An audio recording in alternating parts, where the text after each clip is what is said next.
Welcome to the Business by Referral podcast, where six-figure solopreneurs discover the must-know secrets for getting off the revenue roller coaster and building a business that fuels their passions, funds their dreams, and leaves a legacy.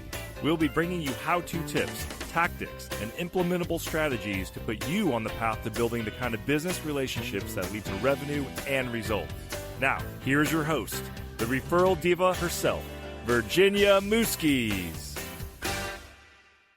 Hey, welcome back to another episode of the Business by Referral podcast. I'm Virginia Muskies, your host, and I'm so glad you've tuned in today. Today, I have a very special guest. Her name is Melissa Sierra. She's an executive coach, a strategic growth advisor, a speaker, and the founder of Focal Point Coaching. Drawing on more than 15 years of executive leadership experience, Melissa helps executives, founders, and leadership teams navigate growth, AI transformation, and organizational change by turning complexity into clarity and strategy into results. You guys know how much I love results. Oh, so much doing and not enough producing sometimes, right? Lots of busy and not enough getting on it. So listen, Melissa is the creator of the Opportunity Flywheel, a framework for building sustainable momentum through strategy, relationships, execution, and results. She's been featured in CEO Weekly and the Associated Press, and she's a member of the Forbes Communication Council and the host of Holding the Room, Leadership, AI, and the Human Edge. Her mission is to help leaders build businesses and careers and legacies that create meaningful, lasting impact. So put your hands together, unless you're driving your car, keep them on the steering wheel, for Melissa Sierra. Hey girl, how are you? Hey Virginia, thanks for having me, and hey to everyone who's choosing to listen to us today. Really appreciate the opportunity and can't wait to dive in. Yeah, so I'm going to start right here, which is the part that jumped out for me. Clearly you've gotten some press and you're good at communications, and I'm sure that that's probably central to everything that you're doing, right? Inside your coaching. So talk a little bit about where did that interest in communications and making sure that people are having conversations and doing the right things with the right people, where was that born? Yeah. At a young age, it was born by just understanding why people did what they did and understanding that I loved marketing, but I really couldn't understand what marketing specifically was. So in my earlier part of my career, I wanted to do direct selling, and I wanted to do promotional marketing, and I wanted to do advertising because I thought that would lead me to be a well-rounded person. And as I started to ascend the corporate ladder, what came emphatically clear to me was that we all wanted to be seen and heard. And what we all felt like, and what constantly was this tension bubble, was the fear of being invalidated, the fear of getting it wrong, the fear of going first. And fear is attaching yourself to identity that you've already claimed without the proof points. Who says that your positioning is going to be invalidated? Who says that it's wrong to go first? And I think if we stopped being so performative and wearing the mask, which I understand coming from corporate, that it's very difficult to do, I think that we would understand that if we built time instead, building our character, then the issues would become less about self-reflection of ourselves and more about the problem that we're avoiding in these realms when it matters the most, and start solving what really needed to be dedicated and focused in and around. And I think through that, we would compound that infrastructure of feeling visible, of feeling valuable, of doing the work that mattered, of building momentum. And so that really is the centerpiece to the opportunity framework that I built, which is really around that positioning, that preparation, performing with the right standards of quality to create compounding, lasting effect for yourself. I love that idea. And the one thing that you pointed out is something that I think I just don't even know when it got trained into the general modus operandi of society, right? Because I don't remember feeling quite like this. I always felt in my 20s and 30s, maybe even into my 40s, I felt like trying new things, experimenting, giving it a go, making a mess and cleaning it up. I always say it's like, it's not how you screw up, it's how you clean up, right? That's like, right. But suddenly there's this ethos of fear of getting it wrong, fear of making a mistake, fear of not having it right, fear. And what's worse about it is the fear leads to these untrue narratives that then become the truth, because the minute I walk into a conversation with you, assuming, I'm going to have this podcast with Melissa and she's probably going to attack me and she's going to tell me I'm wrong and she's going to be all combative. And so then I come in ready for war and you just wanted to have an interesting conversation, right? And But once I come in armored for war, well, you have to go get your machine. You have to match that. You have to go get your defensive tools.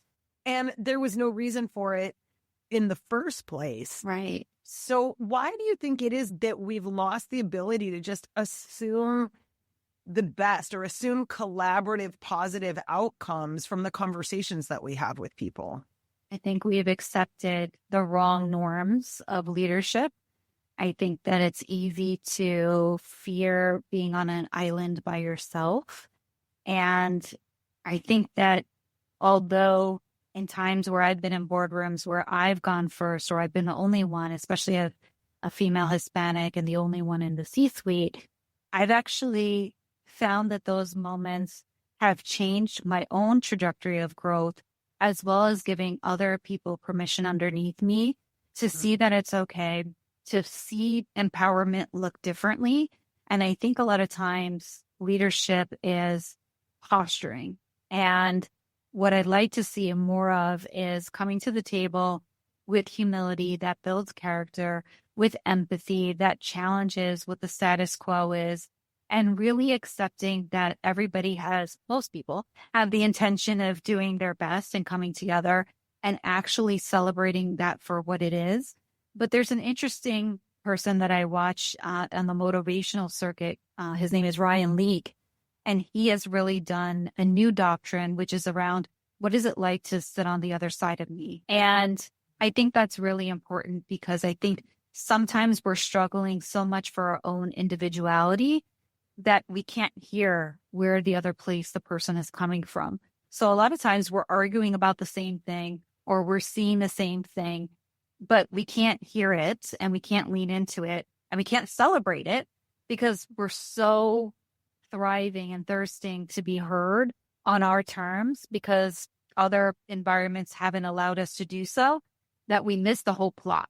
And so a lot of the work that I'm doing is what I call living inside a leadership laboratory, because every conversation that we're exposed to, every presentation that we're sitting in, every room that we're invited to take part in, even if we're not leading, is a time for observation. And those observations, if you're fortunate enough to lean into them, unveil patterns of what will really start to connect you to intentionality, purpose, curiosity, which is one of my 3 C's that I lean into, clarity and conviction, that lead you to be the greatest embodiment of who you were meant to become, rather than just accepting the norms of what we think polishedness looks like and needs to look like. I think also, I don't know how you feel about this, but in the age of AI, like I kind of want to put spinach on my teeth on purpose. Yes. I kind of want to have messy hair and I want to cough and I want to have spinach on my teeth and I want to have, I want to be imperfect because because AI is striving to be the perfect version, the perfectionist version. And that version doesn't exist. Yes. In the human world, right? I want to say in the real world because AI is part of the reality of our world, right? But in the human way, we're messy. We're not all that perfect. I love that you said that because I think it's overplayed to say authenticity now. To me, that implies that then if you're just going to start being authentic, then you never were authentic, So I love, like you said, originality and just celebrating who you are, how you're showing up. Because again, how you're showing up, unless you just have no lights on, inside your head, you know that you need to come professional in your own way, but that doesn't mean that you can't celebrate the times where things might go wrong. Like I just posted a podcast episode that I uploaded through Riverside. And for the one time that I didn't check the download, the audio is not working. So one of my friends texted me and she's like, hey, guess what? Your podcast isn't playing any audio. So oopsies, I'll go back and I'll fix that later on. But it's a miss and I wish it hadn't happened, but I am human. And for all the times you think things are going to go right, inevitably they don't. And so we'll fix it. We'll move on. And that's okay because everybody started someplace. So I think if we were to have more relatable moments, we'd find that we can accept things of others come from two different opposing backgrounds, philosophies, environments. It's irrelevant. The motive that brought us into the room is not necessarily the magic that then compounds coming out of it. And I think we need to really lean into that if we want to actually attack some serious challenges, some serious obstacles that have been on our backs for a long time. And I think that would actually start to build cultures that withstand any disruption, whether that's a reorg, whether that's technology, whether that's new management. Doesn't matter where things are starting from, as long as we understand the foundation of the legacy that got us here and how we're leaning into where we need to take things through because of the human connection. I love that. And the two things that just came up for me, and one of them just escaped me, so I'll go with the one I remember, is, I have a really good friend, and the first fight we ever had was over semantics. And it was because I define the word like this and they define the word like that. And so we're literally arguing the exact same point. We're absolutely in agreement, except we're not talking about the concept that we have agreement about, talking about the semantics on the outside. And I was talking with a friend of mine that I noticed that whenever we we're on a board together, and whenever we get into the boardroom kind of thing, the advisory room, there's one person that always seems to be like in conflict with this other person. And I finally realized, I just was like, you define the word. Now you define the word. And I go, do you guys see you're actually talking, you're fighting over the word, right? That's right. Which has never been the problem or the situation or the concept has not yet been defined, but we're already arguing. Exactly. We've already taken stands. And I think that it's so critical in leadership, particularly when you're in leadership, you owe more patience, more benefit of the doubt, more curiosity, more understanding, more empathy. You owe more than the person that's walking in and sitting on the other side of your desk. And I love that. What does it feel like to sit in front of me? That's right. It's such a great question. The other thing that I think is really interesting that I found out as I'm building teams and being a leader is that if, as a leader, we assume that every problem, every mistake, every challenge, every failing, every miss, everything is a systems issue first. Yeah. Instead of a people problem first, we can keep really good talent. We can make them really happy, and we can make a better organization by looking at the systems. And so many times it's hard because you wrote the system. So you're like, oh, dang, my system don't work. Yeah, it absolutely. It's like, oh, I own it. I mean, I think that can be a real challenge when you're working with leaders. How do you get them to own that? It's funny that you say that, because for me, it's twofold. Sometimes I find that leaders want to blame it on the system because it's harder to be accountable for people. Because people are loose cannons, right? They have their own pleasantries. They only have their own behavioral traits. You have to adjust and counter to them. What motivates one is not going to be the same as the other. And actually saying that you've failed the system is easy because it's this inanimate object, right? Like you change one thing and maybe now all of a sudden it recalibrates again. But on the other side of the thing, sometimes you can tweak little minor things between the team dynamic. Doesn't mean that people are always going to rise to the occasion. Sometimes it's the self-awareness work that gets harder to do as a leader mobilizing a team than it is doing the individual contributor work of operationalizing the system to now catch up with the growth.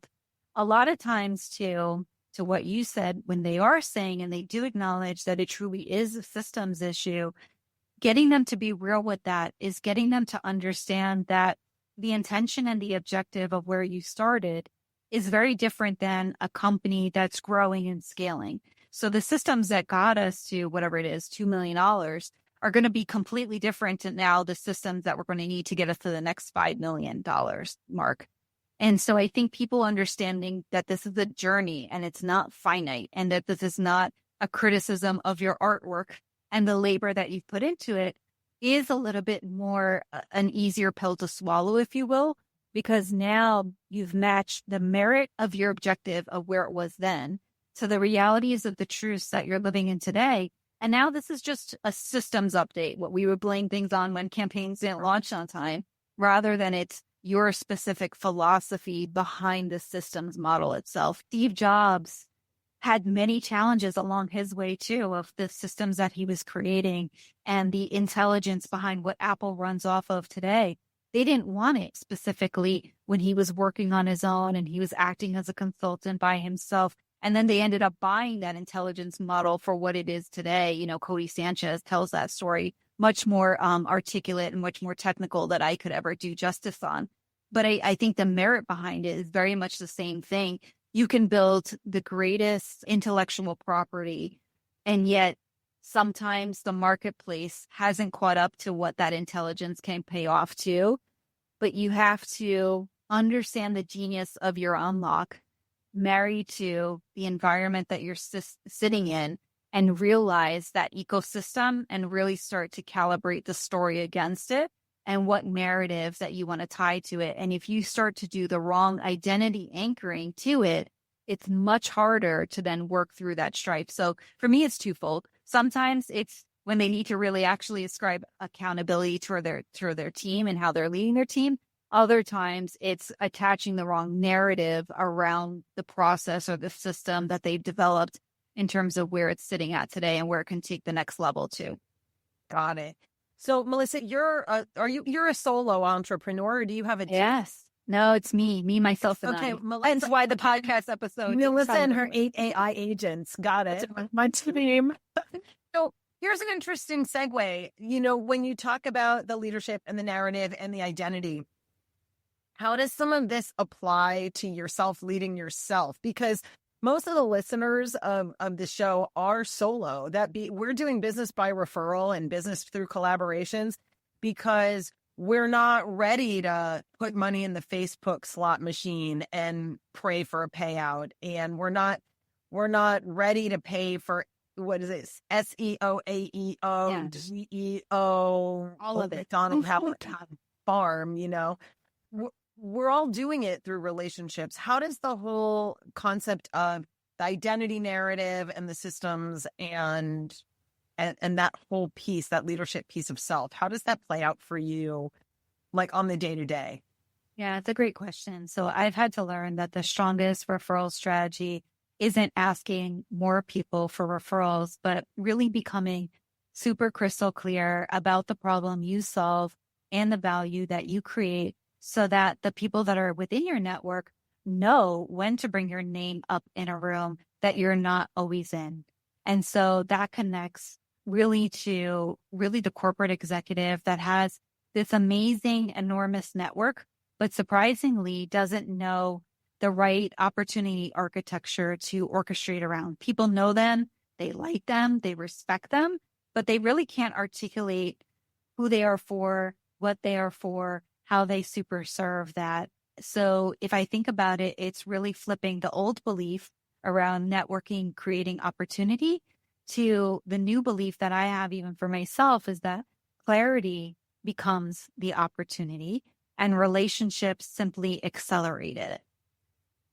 You know, that's very interesting. One of the first things we do in our 6-figure success accelerator program is we dig really, really deep into clarity, because I believe automation is an amplifier, right? So, Yes. So people are like, no, I got to put it into go high level, and then I'm going to like automate. And I'm like, what exactly are we automating here? Right. Well, we're just going to like, I'm going to automate my lead magnet, my stuff. And I'm like, has anybody ever downloaded it? Have you sent it to anybody? Why are we automating that which is untested? Yeah. So in my world, the first place of amplification pre-automation is your referral network. But if you cannot clearly articulate the people, who do you serve? That's number one. Person. Next one is pain point. What are they suffering from in their own words? Not my diagnosis of the cause of their suffering, but their suffering. When they wake up at 3:00 in the morning and can't go back to sleep, what's the point of anxiety that they just keep rolling around in their head? The third thing is like, what's your promise? Yeah.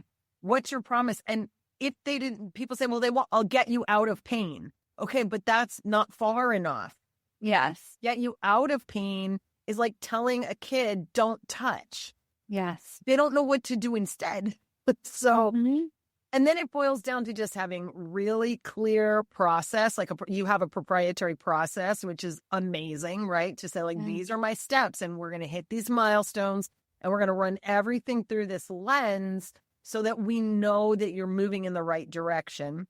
How are you going to package it? How are you going to price it? And who are you going to partner with? So all of that plays into it. But until you have absolute clarity about those 7 things, it's really hard to get a referral. Really hard. And you have to go one layer deeper. So when I first started, as a marketer, I was like, I know how to laser in and target. My avatar is someone who's burnt out, mission purpose, misaligned, that on the other side of fear is magic. That's really real. And people do feel that. And glad that I went first to say it.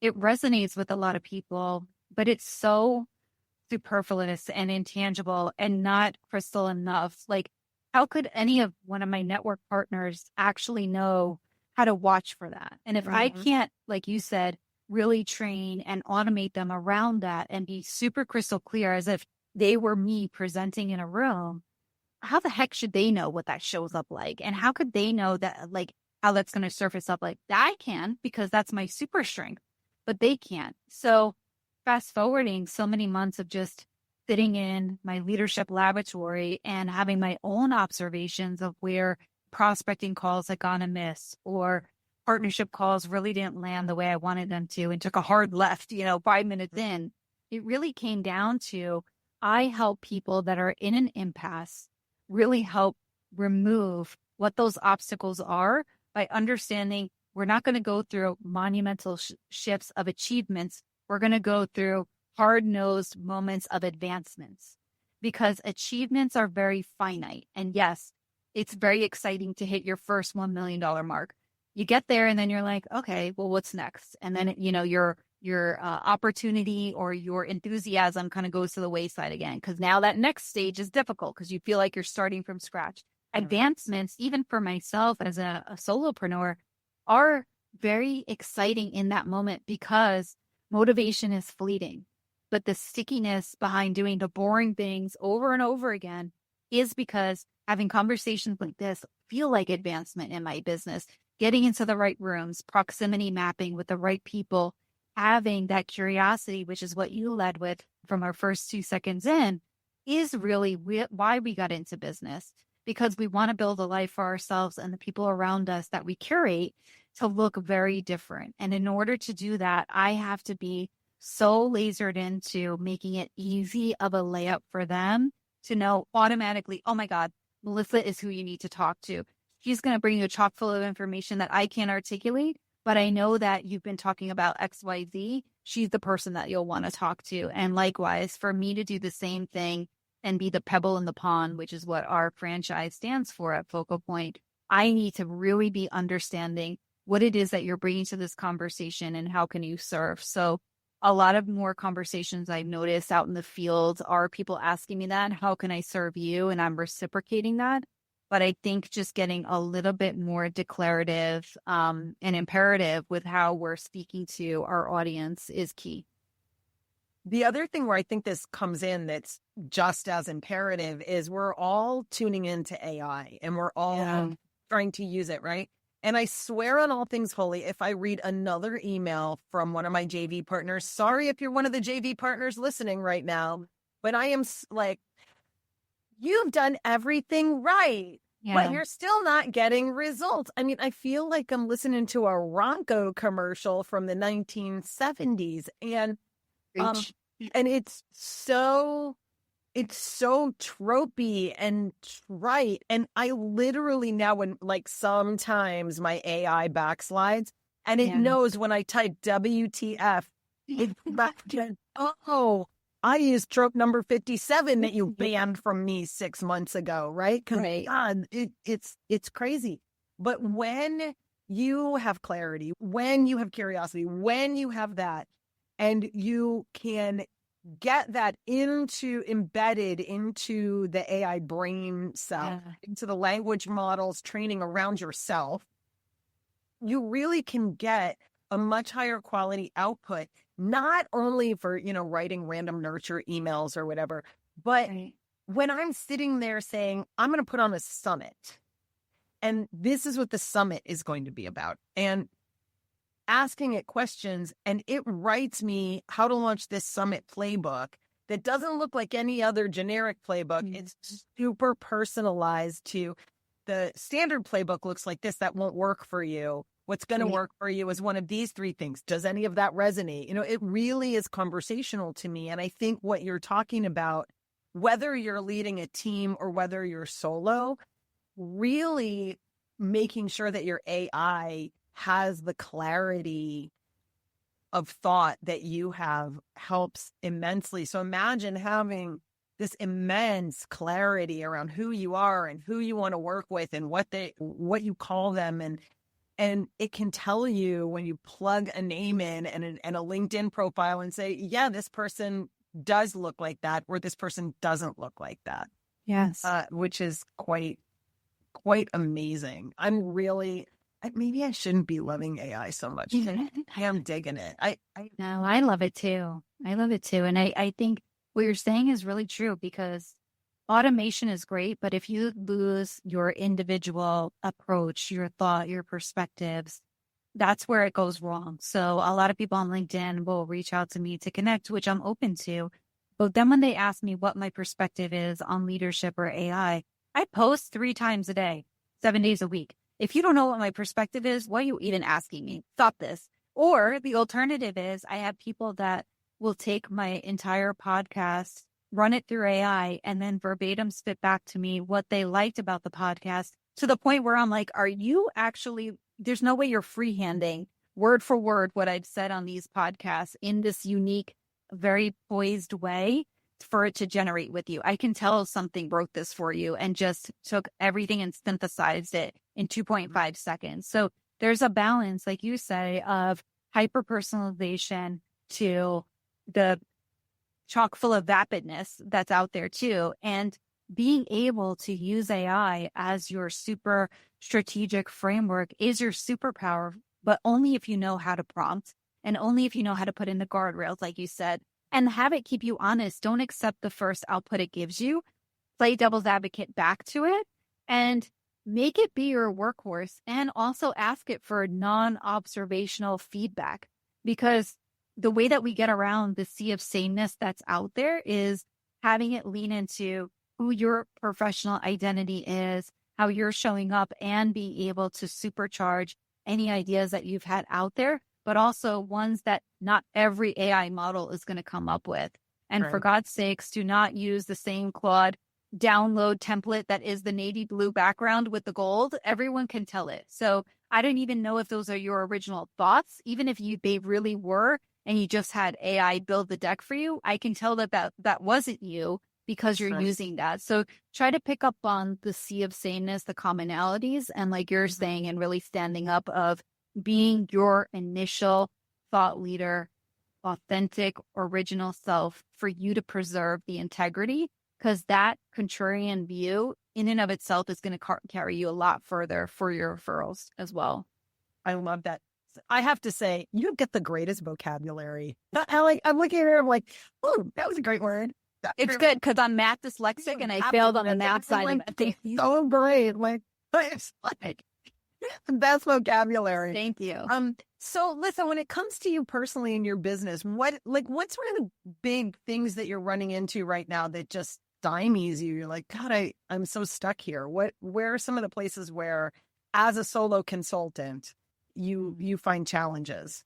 I think it's very hairy for you as an entrepreneur to believe in everything that you're putting out there, get great feedback on your content, but it not showing up in revenue. And especially in the coaching world, because you're very much on the subject's timeline, right? The pain has to be greater for them to actually want to invest in themselves. And that's not for me to determine, that's for them to determine. But I think the frustrating part is being the best kept secret that at scale people don't know about, and building that new identity for people to surround themselves around. What's really been working for me in this referral sector is I think of it as old school media, that I was working in. We used to talk about trade media. So for a Broadway show might give tickets that were valued at, I don't know, $5,000 to a on-air radio station to promote them for free, because that then station would be able to give these out to clients to be able to go see a show, keep the integrity of the relation, etc. Right. So I know all these amazing vendor partners at the agency world that I showed up for, giving them business. Now I'm able to provide them strategic advisory exchange services in exchange for them to help promote me on their networks or invite me into the right rooms. And so I think if we were really to take stock in how we showed up for people, what ways we solved problems in our past, what sort of favors, if you will, did we show up for people when they were at different junctures of their careers, either starting out or starting in a new position where they needed to get introduced to the right people, how could we then ask for value? And maybe that value doesn't show up monetarily right at the onset, but even if we're getting an equal exchange of value for our services, that in and of itself is a couple of things. That's one, a case study that you're helping these big conglomerates through changes. So now you've got this amalgamation of lots of leadership laboratory testimonials in there. Two, you're now getting accelerated on your business because you've got the experts helping you with on-air promotion, social media, whatever the case may be. And then three, you're building equity compounding, getting into new rooms. Who are new people that you're meeting that then you can refer to new opportunities that you didn't have in your proximity network before, and vice versa. Who now can they refer you to? So if you believe in the concept of service at face value, you need to really get clear on the community that you're building and how you actually have shown up for them in the past, what is true about your character that you've been known for.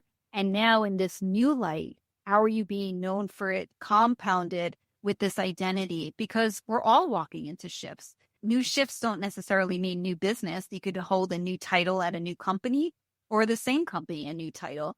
But either way, we're always starting on building something. And if we think about what it's like to be that beginner, there's always something that can be given as an exchange, and that will compound growth to getting to that financial prosperity that you're looking for.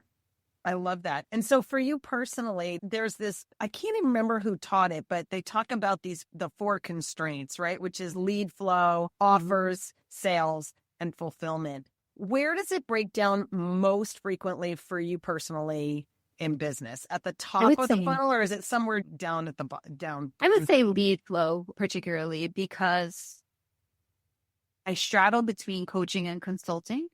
And I think obviously being newer to the space, in the beginning, you're so hungry to have the revenues validate who you are, especially when you come from a marketing and sales background. You get fixated on the quantitative versus the qualitative.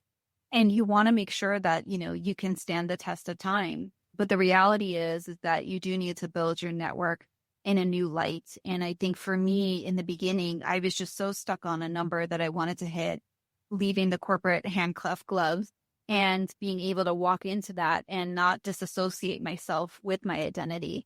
But I had to let that go. And it was a tough pill to swallow. And still sometimes it is a tough pill to swallow. But for me, lead flow is something that I've become a lot more deliberate on within the past 4 months, specifically, of actually getting it down. In the beginning, I wanted to pay to speak in rooms, specifically for my coaching business. And to what degree? I'm not rich. I don't have like this nest egg that, I'm building my business against. So I had to realize, though, that a lot of people were going to come out of the woodwork and tell me that this was the best investment model for me. And it's great. And I do believe that there is some skin in the game that you have to have, but you also have to have a true diagnostic of how you're evaluating opportunities, how you're evaluating your lead flows.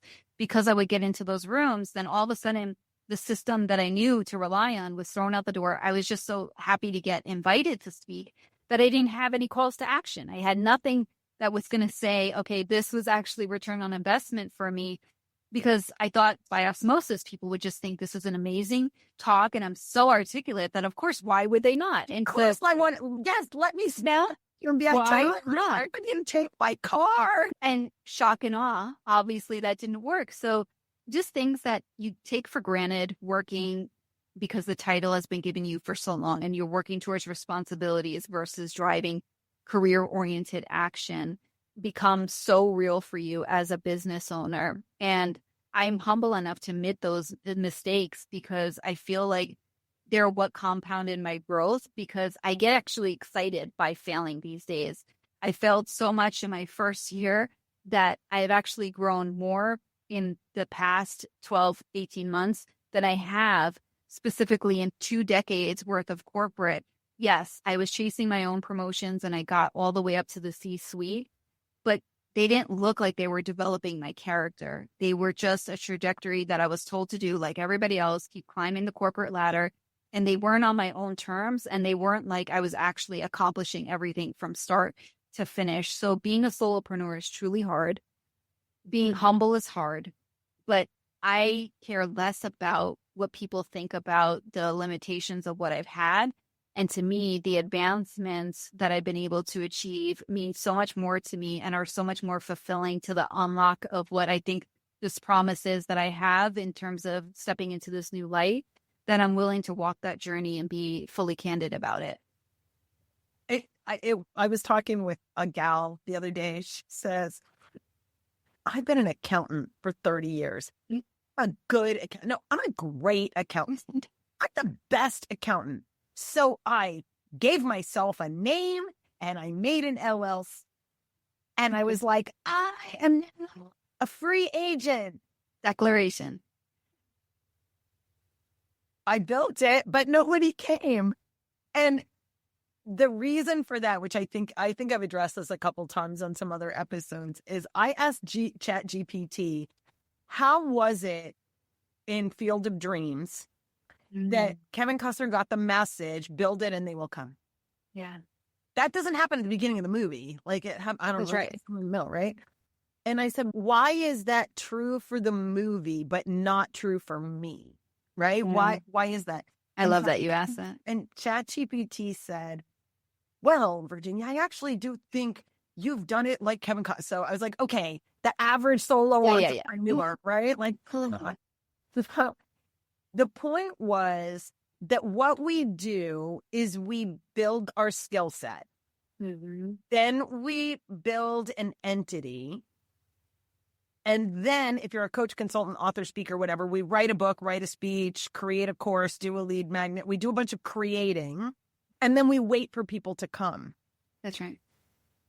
In the movie, he created, the demand was latent. Yeah. And people were so hungry that when he built it, they were already collaborating in it. And such a funny story. We just launched our 4th or 5th BNI chapter this year, which launching 1 in a year is amazing. Launching 4 or 5 in a year. Wow. Radical. Right? Super crazy. But this person that has been on my team for a number of years built a chapter a while ago, whatever. He didn't like the process. And he was like, I don't like this. I'm going to have to figure out another way. So what he did for a whole year was say, I'm going to build a BNI chapter right here. Yeah. I'm going to build a BNI chapter right here. I'm going to build a B&I chapter right here. And then they were like, well, when are you going to build that B&I chapter? Not yet. More people. We need more interest. We need more people. And then he'd get calls like, hey, I found a couple more people that are interested. I found a few more people that were interested. They launched a chapter of 20 in 8 weeks. It's like faster than ever. And I said, 8 weeks. And he said, no, not 8 weeks. A year. And all this time. I was planting seeds, and they'd say, when can we start? And he'd be like, nope, needs a little more fertilizer, some water. We're not doing that yet. No, the fruit's not ripe enough yet. So I think there's something to be said for, and that's the marketing piece. How am I creating the demand? Before I launch? And most people create a bunch of stuff and then try to sell it. And what I found to be way more important is to have a lot of conversations. I'm thinking about creating this thing. I'm thinking about this thing. I'm considering blah, blah, blah. Would that be helpful for you? Would that be interesting for you? And finding out that someone says, yes, that would be really interesting for me. So then you build it and then you can sell it. Which I think is really, really key. All right. We are coming up on time here. So it is time to turn the tables. Melissa, what questions do you have for me? Yes. Taking a step back to your younger self when you started, what were some of the glaring points that you would go back and tell yourself something different, a narrative that was in your own head? One of the things that I would say probably one of the earliest mistakes I made was I worked with a coach for the whole speak to sell thing, right? So I learned the structure of we didn't have webinars back then because I'm old. Okay. So we didn't have webinars. We had to rent a room and hand out tickets and get people there. We had to fill a room, and then we had a flip chart, T. Harv Eker style. And then it was get up, go to the back of the room, buy my whatever. Okay. So what happened for me was I could close about 10 to 15% of the room. Okay. Not bad. Yeah. But there were other buyers in the room. So, but in my psyche, what I did was I said, okay, this 10% of the people in the room like me and they all hate me and they're dead to me. So I was like Kevin O'Leary, you're dead to me. I love it. Like you're gone. When a friend of mine, her name was Lori Fabian, she came to me and she said, you need an assistant because you're just dropping you're dropping balls all over the place. And I'm like, I'm not dropping any balls.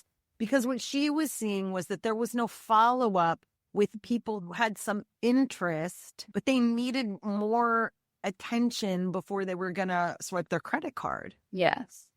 And so I met with this virtual assistant. His name's Mike. And I told him I didn't have any money. I'm like, I don't have money for you. I don't have money for this. I don't have money for that. And he said, well, what's the one thing you're not doing that's costing you money? Basically, okay, well, what's the one thing I could do for you that you're not doing that would get both of us paid? And that's when it dawned on me. I was like, well, you know what? All the people that walk out of the room, so if there's 50 people in a room and 5 or 6 people sign up, the other 40, 45 people, I never talk to them again. If I see them at a networking event, I walk the other way because I'm butthurt. Yeah. And once Mike started calling, the in-event conversion rate didn't really change all that much, but the back-end conversion rate moved from about 10% to about 30, 35%. That's amazing. Because he spent time calling and saying, what did you think of the event? What struck you as positive? What struck you as, not so positive? What stopped you from going to the back of the room? And I got a lot of really good feedback. Some of it I didn't much care about because I was like, some people are just not your clients. So when some people come and tell you to be who you're not and do what you don't, they're not my client. Not going to land. Yeah. It doesn't land. But I think it was that little girl in me that never really had a lot of friends and always kind of felt rejected by all the cool kids and whatever. Mm-hmm. I just didn't want to deal with them. Yeah. And that was probably my biggest mistake early. Yeah. Hi. In today's day and age, what do you think are the top 3 things that people get wrong about referrals and networking and how they're going about it? I think one of the big ones, and I see this in my clients and I see this across my BNI franchise. People right now seem to be joining things expecting magic. So I'm going to join the chamber and magically people will give me referrals because I'm a member. Like I'm going to get referrals because I'm a member, or my business is going to grow because I joined the thing. Well, that's like joining the gym and thinking that when I need my joiner fee, my butt was going to look great in a Brazilian bikini, right? Like not so much. I mean, I have to go in and put the work in. So most people right now are not putting in a consistent effort to expand their network on a daily basis. Expanding your network, reaching out to people, connecting with people, calling people, having meetings with people, having conversations with people, getting new names, building a list, working from a list every single day. They're really not putting in the effort to find strangers they can turn into friends. So I think that's a big one. Another one is I think most coaches and consultants at the early stage are putting the cart way before the horse. Some of them have bought the cart, but they don't have a horse and they can't figure out why they can't get the cart to move. I'm like, well, because that cart requires a horse. Right. So for example, when you say, I'm going to go pay to get on a stage, but you don't have a message yet. I mean, I see people do this all the time. They'll plunk down $5,000 to go sponsor a Speak to Sell event. And I'm like, but you don't have a message and you don't have a product and you don't you have nothing. Yeah. Going to make that $5,000 pay you anything. Just if you have it to waste, knock your socks off. But hey, maybe start with some Toastmasters or a TEDx talk or, something, start somewhere else. Making lead magnets, buying every freaking AI platform, every new AI platform that comes out, somebody gets excited about. And they buy on adrenaline and dopamine. That's right. When you're in front of a really good salesperson, that you've got adrenaline and dopamine triggers. They're just flowing. Yes. Flowing through your veins in a way that the only way that you can get relief is to go swipe your credit card. And so when I onboard my clients, they sign a waiver, and the waiver is I will not buy anything on dopamine without talking. I love that. Like I have to wait 24 hours, and we use Marco Polo. It's a asynchronous video app, and they have to send me they can send me a polo from an event. Oh my God, I'm at this event, and I don't know what right? Like they have to call me first because I can tell them whether or not they should or they shouldn't. Now, my referral partners get a little irritated with me, like, why are you talking them out of buying? I said, I'm not talking them out of buying. I'm talking them out of buying right now. I'm buying, as soon as you get this done, that plugs in here. But if you add it on now, it's just going to distract you from doing this thing that will make that thing make you money. Yes. But you'll just have another thing in your barn, like another cart in your barn that doesn't go anywhere because you still don't have a darn horse. Yep. So you've got to get your horse. So I think that's another one that it proliferated during COVID. It was particularly challenging during those online COVID years. We had money to spend and nothing better to do with our time. Yeah. And just a lot of desperation. We developed really dumb habits, like unproductive human habits. No doubt. I drank a little too much wine and ate far too many potato chips. I'm not going to lie. And I still have rice and beans in my house from then because while y'all were stocking up on toilet paper, I felt a need to have rice and beans in my house. And things with life. And as I'm buying this stuff, I'm like, this is really weird because cognitively, I know this is dumb. But I just had, so we all developed these weird triggers. Things. But now's the time to not allow those things that we did during a really insecure crisis moment. We got addicted to those things and they got to go. So I think not building a foundation, I think, is really another one. And I think the last one is this one thing. I think I engaged my first coach in the coaching industry. It was Callan Rush and Justin Livingston. And I think I engaged them in 2013. Okay. And I went all in. They had they had 3 modules. I was like, do not nickel and dime me. Just tell me what the whole thing is. Cause you're doing it. I'm going to do what you're doing. Right. I'm going to ride on your coattail. I'm going to be the skis behind your speedboat. I'm not going anywhere. So I finished that engagement. And then I engaged with Jay Facette, who at the time had JVology. All in hard, right? 25, 30 grand, all in hard. Then I worked with Steve Olsher and Icon Maker, all in. So I've never done the 297, 997, 197, 297, 990. I haven't bought those little piecemeal trickle things. Yeah. And I do attribute that to a lot of my confidence in business and a lot of my success, because I started and it was a 1 or a 2 year program and I saw it all the way to its final conclusion each time. And that's why my program is 2 years. I'm like, just come all in with me and get you where you need to go before you're nickel and diming yourself to death. Exactly. When stretching too thin. Call me. And if it's appropriate, like if it meets a need or fulfills something that you need that I can't provide for you, then by all means, I'm going to say, yes, you should do that. But 95% of the time, I can fulfill those needs for a client. They don't need to pay for it because I can actually fulfill it. So yeah, fantastic. I think those are some of the big ones. Cool. Thank you for sharing. Yeah. You got anything else? No. All right. So, Melissa, I'm so glad we had to have this conversation. Thank you for such amazingly thoughtful questions. And how can our listener get a hold of you? What's the best way for them to connect? The best way is on LinkedIn. So I spend a lot of time there, Melissa-Sierra, or email is also best. So msierra, SIERRA @focalpointcoaching.com. Excellent. We will put that in the show notes for sure. Melissa, Sierra, first of all, I love your vocabulary. I love what you're up to in the world, your view of leadership and the points that you make. And I'm really glad that we had this opportunity to jump on the Business by Referral podcast. So thanks for being here today. Thanks for having me and for also putting me in a nice spotlight to be able to share with your listeners.